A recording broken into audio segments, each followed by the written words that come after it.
Hi, everybody. Welcome to another edition of Packers Unscripted from Packers.com. I am Mike Spofford, joined, as always, by my partner in crime, Wes Hodkowitz, coming to you here from our studios at Lambeau Field to preview Sunday's big NFC North showdown. It's the Packers and the Lions. It will be a 3:25 Central Time kickoff. And, Wes, that outfit of yours looks familiar. It does. So we had a bunch of practical jokers at Packers.com by the name of Haley Helmley and Kristen Crispy Shand that decided to work their way into our studio, the Green Bay Packers studio, and try to replicate the irreplicable in Mike Spofford and Wes Hodkowitz here on Packers Unscripted. And I want to say this for anybody that might have caught that video, okay? This is how I know it's on Twitter for those who are wondering what I'm talking about. Yeah, by the way, this does nothing for anybody on the audio version of this right now. Right. But this sweater that I'm wearing, that Lisa Treichel from the Packers Pro Shop or the Pro Shop, she was the one that originally picked this out for me. Duke Bobber, our boss, and I'm going to put you on blast, Duke. I'm going to mention your name. I'm going to say your name. He comes up to me and he's like, hey, I got a Packers thing going on next week. Could I borrow your sweater? I'm like, sure. Yeah, no problem. I'm happy to help my coworkers. And as it turns out, he was actually lifting this so that Haley could go and use it along with a wig that does not look like my hair at all. Maybe the 2012 version of Wes Hodkowitz, but not the 2024 version. And they put together a little piece of business trying to mimic Packers Unscripted. I laughed. I enjoyed it. But the North remembers. The North remembers. There was a little story behind the shirt that Chris was wearing as well. I was absolutely stunned when I saw that video and I saw that shirt, because that was a shirt that I had owned long before I worked for the Green Bay Packers. And at some point, just random day, I wore it, and Tyler Gajewski from our video department, he was an intern at the time. This is long before you even showed up here. Tyler's been full-time for like 15 years. Yes, this is when Tyler was an intern. And I ended up gifting the shirt to Tyler. It's a rather loud, obnoxious, it's a 90s type of shirt. Okay. Zach Morris would have worn that. Yeah. And Tyler was enamored with the shirt. So when he was an intern, I gifted him the shirt, posterity's sake. Lo and behold, from moving from third floor to second floor to now where we have our temporary offices and where the video department is down the hall, like, Tyler has hung on to that shirt, and it showed up in the Packers.com mock video with Kristen Shand, Crispy as we call her, wearing it. I was absolutely floored. Kristen did a good job too. That was a pretty good Mike Spofford. She did do a pretty good job. Yes, credit to them. The shirt is what really made the effort rather noteworthy for me. Anyway, back to business though. But there's a big football game up at Lambeau Field Sunday afternoon. Packers against the Lions. Green Bay is 6-2 in second place in the NFC North. Detroit is 6-1, sitting on top of the division. Before we dig into the Lions and how they got to that 6-1 record, a quick update on the Packers injury situation. Things still rather murky and uncertain at particular spots. Quarterback Jordan Love did not practice on Wednesday due to the groin injury, but he did speak with the media and say he definitely wants to play, and he feels it's realistic that he could play on Sunday, possibly even if he's unable to practice all week. He still might be able to play on Sunday. So that will certainly be something monitored throughout the week and all the way up until those inactives are turned in 90 minutes before kickoff, perhaps. Running back Josh Jacobs, who left the Jacksonville game right at the very end with the ankle bothering him. He says he'll be good to go. He wasn't practicing Wednesday, but he's saying it's just body maintenance. He'll be good to go come Sunday afternoon. A lot less that we know about cornerback Jair Alexander and safety Evan Williams. Neither was practicing on Wednesday. Didn't really hear from either guy, and really very much in wait and see mode on that as far as the defense is concerned. And there's potentially all kinds of different scenarios of how the Packers go about this game in their secondary if they get one of those guys back or both of them, or if neither is able to play. So a lot of question marks there going up against a high-powered Detroit Lions offense. Detroit Lions offense, man, is something to behold. And watching how they've adjusted and how they've adapted and how they've grown over the last 3 years has been, I give them a lot of credit. They've drafted well. Dan Campbell has instituted a mentality and instilled a philosophy and the toughness into that football team. And every single year he's been there, that team has gotten better and better and better. So the Green Bay Packers have to match that. A lot will be made this week, and you and I will probably talk about it some today still, about what exactly is going to happen to Green Bay on the offensive side of the ball. Who's going to be under center? What is going to have to happen for the Packers to be successful? This game really does hinge, though, on the Packers' defense being able to answer everything that Detroit is going to throw at them, because they have arguably the best backfield in the game. Certainly one of the best two-headed tandems in professional football right now in Jahmyr Gibbs and David Montgomery. Amon-Ra St. Brown is a legitimate superstar. Sam Laporta has proven me wrong. He was one of the guys that I had a big question mark about when he was coming out, if he had the size, if he was going to be able to be the complete player they needed him to be. He has been that and then some. And then when Jared Goff is completing passes at almost a 75% clip, that means things are going pretty well for your offense. They've been efficient, they've been explosive, they've been dangerous, and the Packers have a supreme challenge in front of them. Yeah, it's a big-time challenge. The Lions have won 5 in a row after a 1-1 start, and really the last 4 games is where we've seen their team kind of take off. They're averaging 43 points per game over their last 4 games. In that stretch, I don't have the numbers in front of me exactly, but it's like Jared Goff has thrown almost as many touchdown passes as incomplete passes or something like that over the last 4 games. Statistically, he has a 155 passer rating over the last 4 games. That's a month of football with a 155 passer rating. His passer rating on the season is 115, which is impressive enough. You mentioned the two-headed monster in the backfield, Gibbs and Montgomery. Their carries have been almost exactly split. I believe there's only a one carry difference between the two of them. Gibbs is the speedster, the home run hitter. Montgomery is the power back. But either one of these guys can do whatever you ask of them in the backfield in terms of whether it's catching passes, whether it's picking up blitzes, whether it's inside runs or outside runs.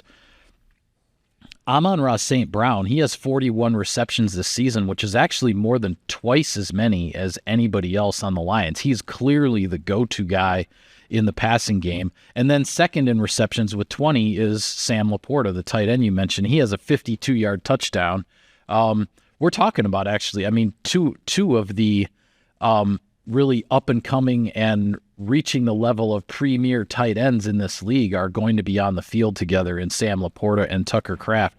You look at their statistics, you look at their highlights, what they're producing for their respective teams, and it's pretty impressive. Both of these guys are still really young. Bottom line is the Lions have just weapons across the board, and I think what makes them most dangerous is that they've just shown the ability to score in a hurry. Yeah. They you can maybe even hold them down for a couple of possessions, and then all of a sudden within their next 5 or 6 plays, they could score 2 touchdowns because they're that explosive and they can make things happen that quickly. And the way they beat teams is noteworthy. I mean, you are talking about a Tennessee Titans team that is really struggling right now and is going through a bunch of different things.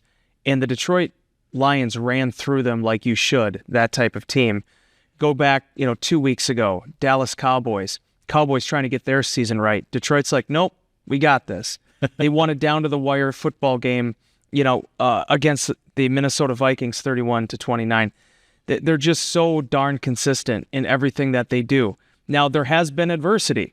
Jamison Williams is suspended for this game still. Had that issue, I believe, with the substance performance-enhancing variety, I believe it was. 2-game suspension for him. Aiden Hutchinson goes down with the devastating leg injury. Defensively, that's been something they're going to have to make up for here the rest of the year. They don't have a guy that necessarily just fits into that power pass rushing mode. that they're going to have to deal with. But as a collective, a team that got so close to the Super Bowl last year has picked up right where it left off and has really showed that we are still on the incline and we still are very much in contention for that Super Bowl championship that's eluded them for so long. Yeah, absolutely. They are. They've taken the field through this first half of 2024, looking like a team on a mission, knowing that that they let it get away last season in San Francisco in that NFC Championship game.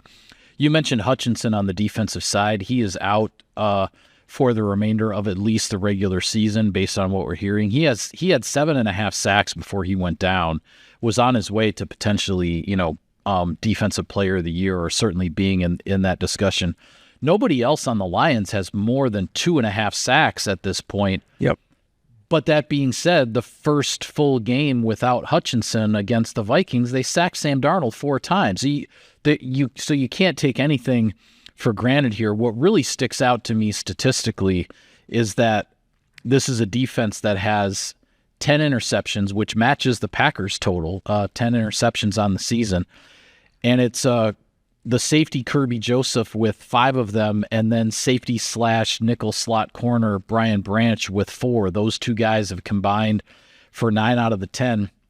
The Lions are plus 10 in turnover margin this season. The Packers are plus 7 in turnover margin. So there's a lot of when you look at the numbers, sort of like something's got to give in this game, right? Because these teams both have 6 wins for a reason, and but defensively, I think where the Lions have been most vulnerable is against the pass. They've had a lot of flags in the secondary, a lot of first downs by penalty by their opponents. But then you look at the 10 interceptions, and it's so the 10 interceptions they have and the way they've taken the ball away. So it's not like you can just say, all right, well, let's just drop back and throw it around the yard, because these guys will find ways to make plays. And Branch is one of those guys, Mike, this happens every once in a while in the National Football League, where someone is considered a top draft pick and he falls for whatever reason and ends up being a second rounder. And I think so many people made such a big deal about his safety position when it was like the Detroit Lions, kudos to them. They're like, no, this is a nickel cornerback that could be an explosive player in this league. And they reaped an ultimate reward with him falling into their lap where they did. Kirby Joseph, a good third-round pick from him a number of years ago. I was telling you before we started the show, I can't believe he's already up to 12 interceptions or whatever it is in his career. Yeah. Certainly he made a big coming-out party in 2022 with his interception off Aaron Rodgers in that finale against Green Bay to really solidify that victory for the Lions and knock the Packers out of the playoffs, securing that winning season finally that Detroit had been chasing at that time. And again, they've just gotten better and better. But between Hutchinson's injury, between what's happened with Marcus Davenport, there is an issue there as far as their edge rush is concerned. That's one area where Green Bay does need to take advantage. Whether it is Jordan Love or whether it is Malik Willis, the dangers are different without those two guys on the field, especially in Hutchinson's case, who had 17 quarterback hits at the time in which he got injured. The 7.5 sacks is impressive. In like 5 games or 4.5 games insane. Or whatever it was, yeah. He was constantly on top of the quarterback, and for him to be gone now, that's something that they're going to have to deal with. But you know what, Mike? Again, another testament to the way they play. They are a complete 3-phase football team. You look at last week with Khalif Raymond, was, I believe, the NFC Special Teams Player of the Week. That's what I was going to bring up, what they're doing in the return game right now, too. Khalif Raymond takes a punt, 90 yards for a touchdown, I believe it was, against the Titans. As you said, he's the reigning NFC Special Teams Player of the Week. And they had a big kickoff return as well, 70-plus yards, and the first name escapes me, but his last name is Dorsey. John Dorsey. Yeah, John Dorsey. Good old friend. Khalil Dorsey. So they have a 90-yard punt return and a 70-yard kickoff return in the same game. I mean, again, just other examples of the explosiveness of the players that they have on the field, and the way they can turn a game on its head so quickly. Because a couple different things to look at here. When they beat the Vikings in Minneapolis, the Lions fell behind 10-0 out of the gate in that game, and they didn't blink, they didn't flinch, and they ended up needing a field goal right at the end to win, but that was because of a fumble by David Montgomery in the fourth quarter that the Vikings scooped and scored, ran the other way to surprisingly retake the lead.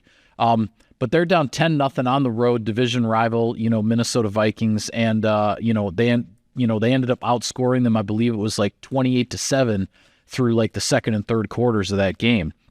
Last week against the Titans, that game is 14-14 in the early stages. At some point in the first half there, it's 14-all.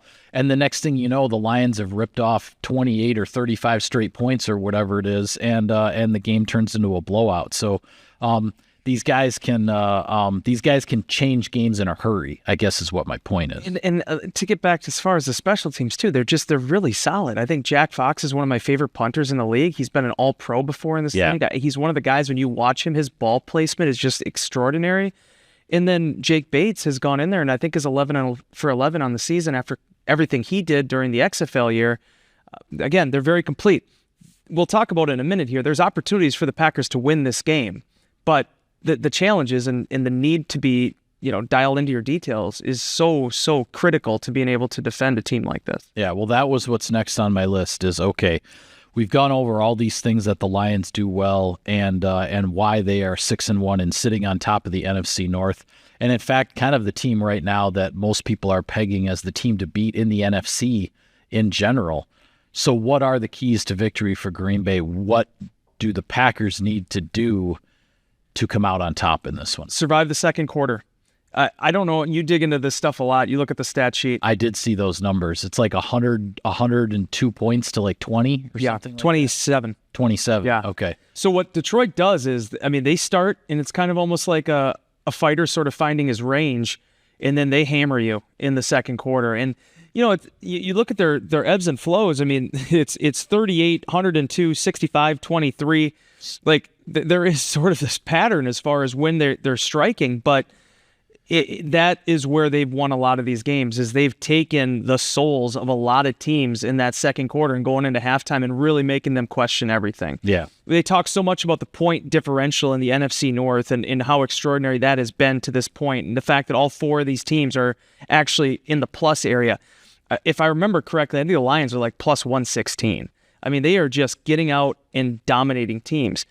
But there are opportunities. There's strange anomalies with this team. The fact that they're minus 116 in the penalty differential, the fact that they've had some moments there where teams have been able to put points on them and they've been able to have success against them. But when you're getting hit with waves of offense like the Lions have done, which again, with a few exceptions, are they're top 10 in pretty much everything, top 5 in a lot, that's ultimately what pushes the tempo of a football game. No matter what, it's about points. It's about touchdowns. And the Detroit Lions, with how efficient Jared Goff has been playing at an MVP caliber level to this point, it's been really hard to knock them off their spot. The Packers have to do that, though. Yeah, and I think for me, this game comes down to the explosive play ratio or the explosive play equation. Both of these offenses, the Packers and the Lions, they make big plays a lot, taking chunks of yardage, 25 yards here, 35 yards there. Packers have to win that ratio in this game. I don't think you're going to stop the Lions from being able to make explosive plays, but the more times that you can make them grind out a 12 or 13 play drive in order to score, 100%. That's just where you give the defense more opportunities to possibly get, whether it's that pass deflection or punch the ball out, or somebody gets a really good rush and either gets the hit on the quarterback or the really good rush that leads to a holding penalty and then puts them behind the sticks. And then you have a chance. But if they're going to take 30 and 40-yard chunks of the field on a regular basis, your defense is not going to have a chance to do that. And conversely, offensively, the Packers, in a lot of ways, they live and die by the explosive play. That when the Packers get an explosive play, they score points on the drive more often than not. I'd say it's probably 90 to 95% of the time.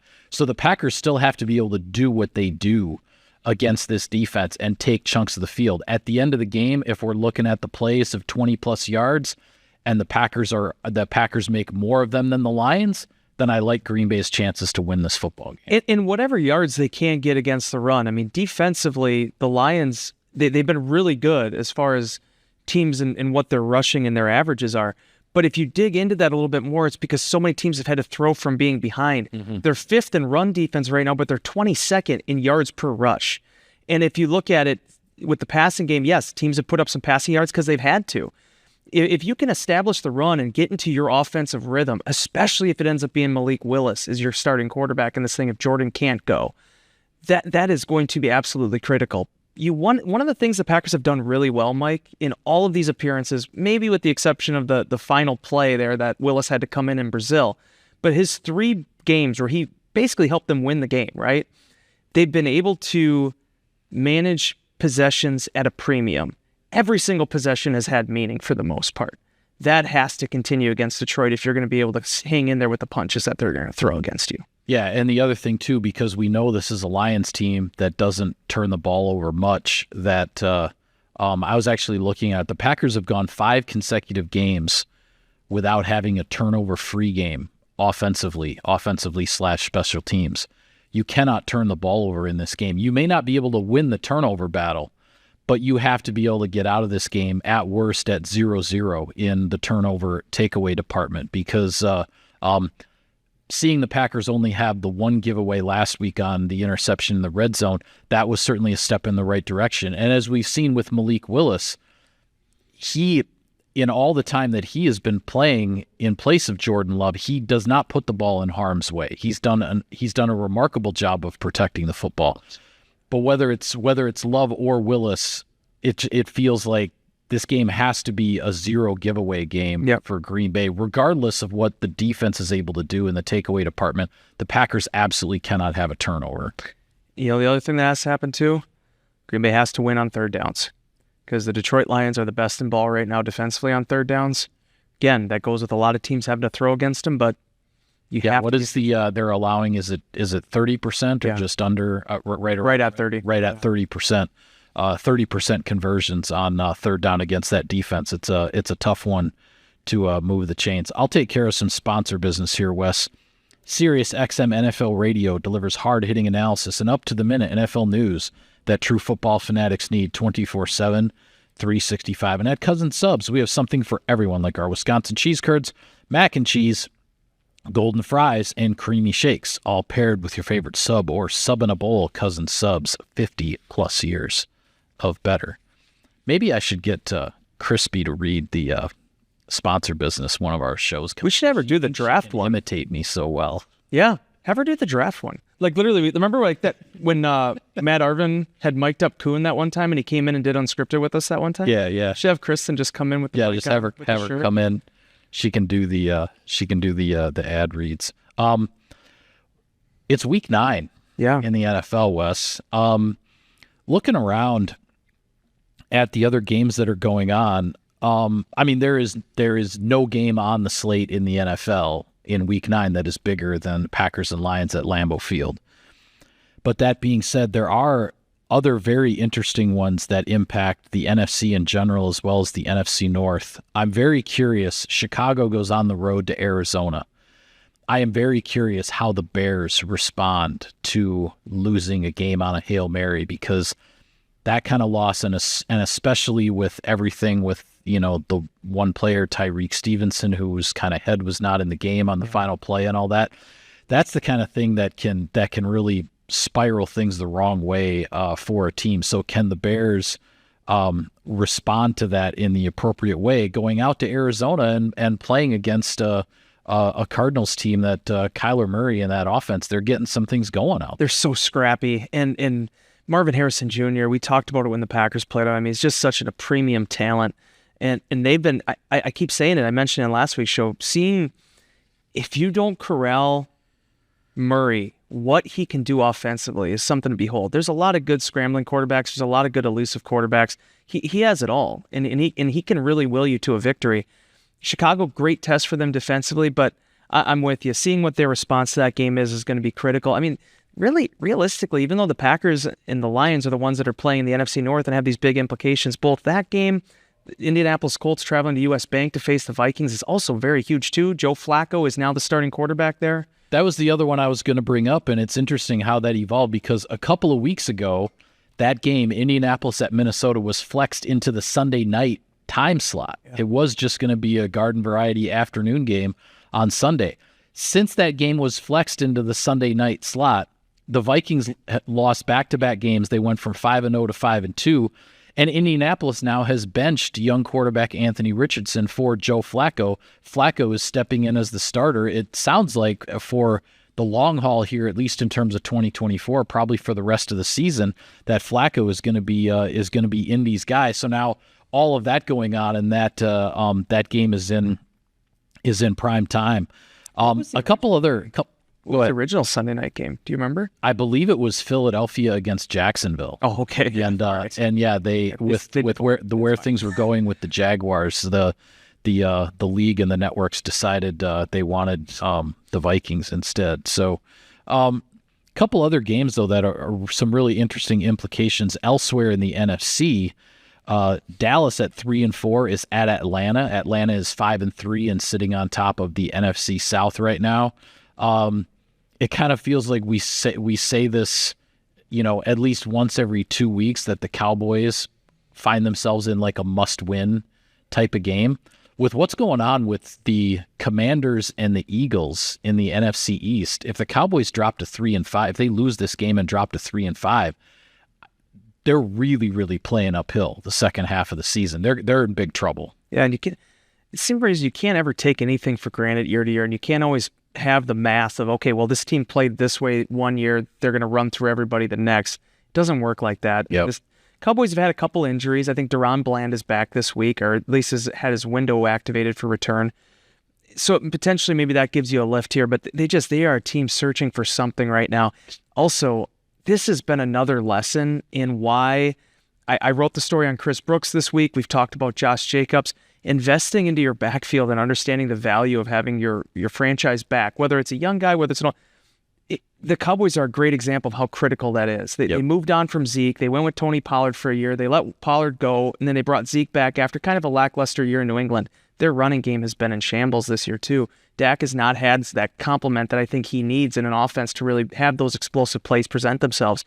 In the Atlanta Falcons, as much as we've talked about the Vikings and all the free agent signings they've made, the Falcons really have kind of pushed all in terms of bringing in all these types of guys. I think Justin Simmons had come in late. Like, they had all these different players that they had signed, veterans that have been in the league 7-8 years, and it took some time to take. And Kirk Cousins has been very up and down this season. Yeah. But when they're on, they're on. And this by no means is an easy one for the Dallas Cowboys trying to go into Mercedes-Benz and get a victory. Yeah, absolutely. The Falcons won a big one in their division last week against the Tampa Bay Buccaneers, which is why, and that was on the road, actually. Yeah. The Buccaneers were wearing the old creamsicle uniforms, and the Falcons knocked them off down there in Tampa. So that's why the Falcons are sitting on top of that division, and now they're back home against the Cowboys. Out in the NFC West, the Los Angeles Rams, a team that is maybe starting to find itself here. They're getting, the receivers back. We talked about that and the impact that had in beating the Minnesota Vikings last Thursday night. The Rams are 3-4. They are at Seattle going up against a Seahawks team that is 4-4.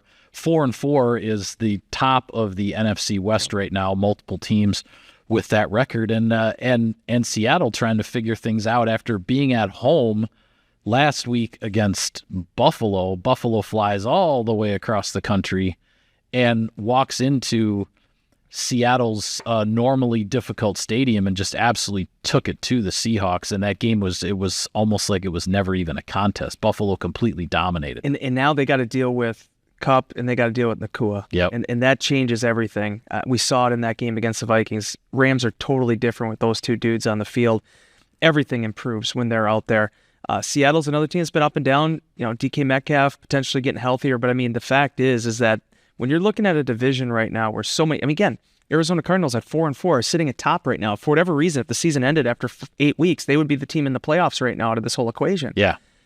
Every win in that division is critical. So how that plays out will be interesting, in addition to the fact that for the 6th time in 9 weeks, the New York Jets are in primetime tonight.